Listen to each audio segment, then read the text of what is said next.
as I've previously stated, anything that I involve myself in, I jump into feet first. So when I got involved in network marketing, not only did I buy all the recommended books, Your First Year in Network Marketing, it's been a minute, How to Win Friends and Influence People, The 7 Habits of Highly Effective People. Anyway, and that's the other thing about network marketing. Like, there's so many benefits to it that, again, even though I'm not currently involved in a network marketing company, I like it almost the ignorance behind the way people talk about it, that kind of rubs me the wrong way, even though I don't necessarily have any vested interest. I'm a huge believer in education is power, knowledge is power. So most of what people think about network marketing is just plain wrong. Anyway, I attended a conference, or I started listening to a podcast by a guy named Simon Chan, MLM Nation. The cool thing about MLM Nation is that he interviews a different person, and the podcast is probably up to like 400 or 500 episodes at this point. Again, it's been a while, but he interviews a different person from a different network marketing company, of which if I remember correctly, there's like around 1,000 in the United States, and they're not all members of the Direct Sellers Association, if I'm not mistaken, but anybody that he brought on definitely was. So a different person who had maxed out the comp plan. So easily, conservatively, over 100 different companies, and the people at the top of the company in all those different companies. Again, 100's a very conservative number, but not this further built my belief and further opened my eyes, because whereas Arbonne is a very white sorority girl, white booster society type of company, not all network marketing companies are. There's literally everything you can think of. And people are attracted to different companies for different reasons. So I'm talking, Simon has interviewed people that served in the army, people that were in the middle of medical school, people who were felons. Like, it's so diverse, the people that max out the comp plans in network marketing, or that are successful at network marketing, that, like I've already stated, that is absolutely something that attracted me from the beginning, and my mom as well. So anyway, Simon started to promote this conference, this first event that he was going to have, first live event, and it was going to be in LA, and I lived in Santa Barbara, so LA is not very far at all. And I remember, if I'm not mistaken, it was 2 or 3 days, and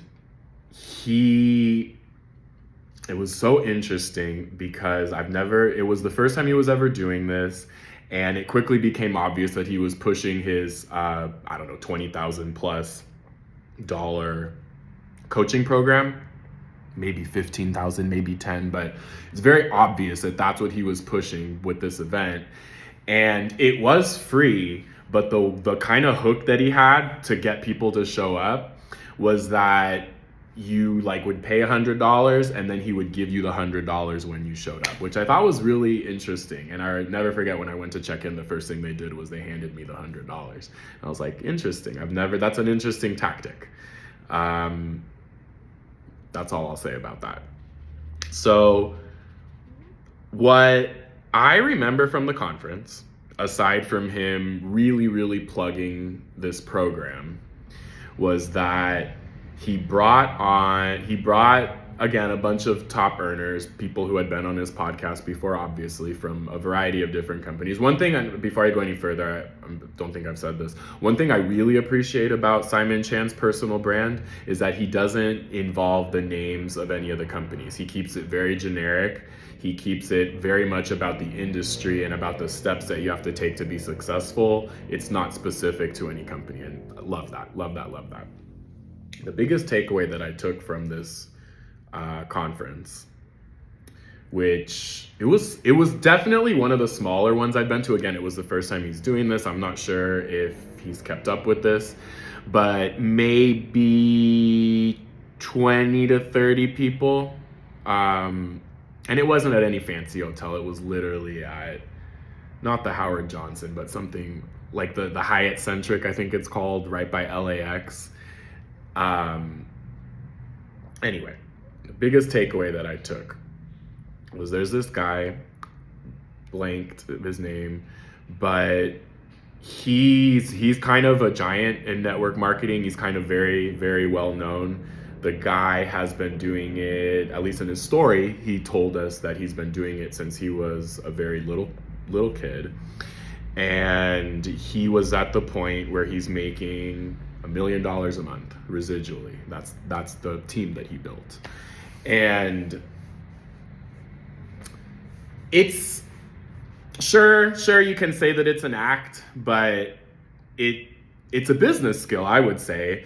The people that I've talked to, of which I've met several at the top of the company, tend to be very humble, or they come across as very humble people. That's not always the case. There's quite a few, especially in Arbonne, who, again, you can't even blame them because they give them this celebrity status and they keep propping them up. And that's, again, I'll get to that, but that's something that really started to turn me off about the industry. But this guy was very humble, very down to earth, and I'll never, ever, ever forget how he opened his talk. He said, and it's gonna make me emotional, but he said, how many of you know your grandparents? How many of you know your great-grandparents? How many of you know your great-great-grandparents? And I don't know, he did it 4 or 5 times.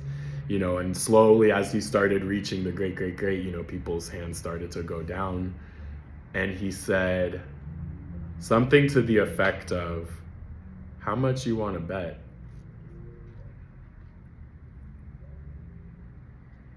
that if you build a business that takes care of your descendants for generations to come, how much you want to bet that your descendants are going to know who you were and what your name was?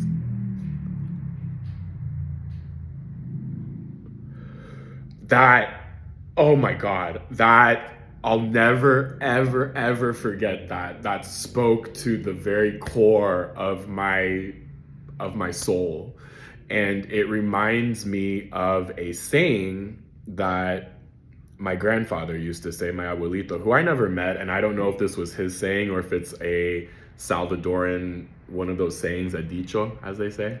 But he used to have this saying, que nunca sabes por quién trabajas, and you never know who you're working for. The idea being that once people are dead and gone, you don't have any control over that. So, and it's more than that. It's like, here you are breaking your back in this lifetime, and after you're gone, people who you despise could very well be taking advantage of your legacy. Yeah, anyway, that spoke to me. That really, really spoke to me. And I'll never forget, as I'm leaving this conference, and again, it was just a simple drive back. The last thing I remember, I barely made it out of Los Angeles. So this was when Donald Trump did his Muslim ban. And there was a huge, huge protest going on in the LAX, that whole area, I remember.